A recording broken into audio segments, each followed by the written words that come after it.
To the news at 5, everyone.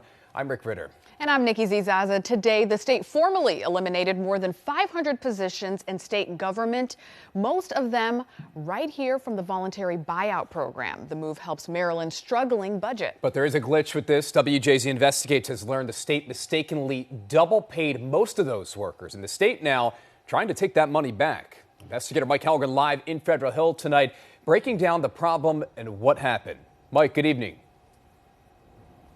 Good evening, Rick. Good evening, everybody. The workers who took voluntary buyouts will eventually get their money about a month from now. But the state is telling those who just got tens of thousands of dollars distributed into their bank accounts not to touch that money. That's because they overpaid them. And one former worker says this was sloppily handled and hurt her trust in state government. I'm happy to answer any questions the board members may have. Thank you, Mr. Deputy Secretary, and thanks for your leadership on this. Thank you. Any questions or comments?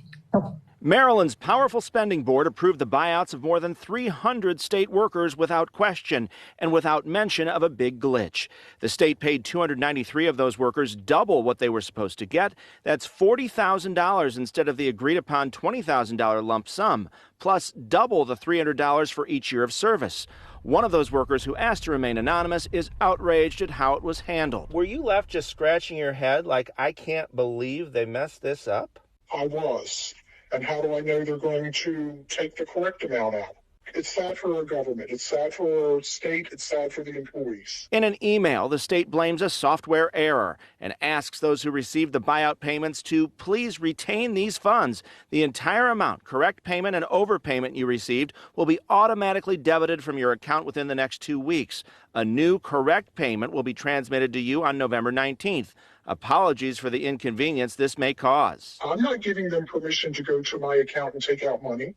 Yes, I know it's not my money, but let's talk about it. Don't just send me an email and say, don't touch any of that money. We're taking it back sometimes in 2 weeks when we decide. Just to put it mildly, Maryland has never been tested like this before. Facing a budget deficit, the governor authorized the buyouts of 332 employees. 170 positions that were already vacant are being eliminated. And so everything that we are doing now, every choice that's left, they're difficult. In a statement to WJZ, a senior state advisor says once the overpayments went out, there was nothing they could immediately do, telling us there would have been considerable risk to modifying the payment file, and warning the state will get their money back.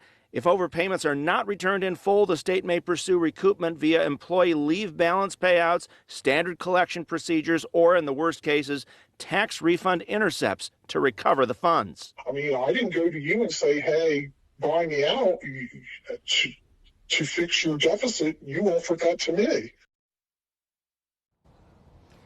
Now, the state will be clawing back those overpayments in the coming days. And again, they tell us that the correct payment should be deposited by November 19th. We're live in your corner in Baltimore. Mike Halloran, WJZ. All right, Mike, thank you.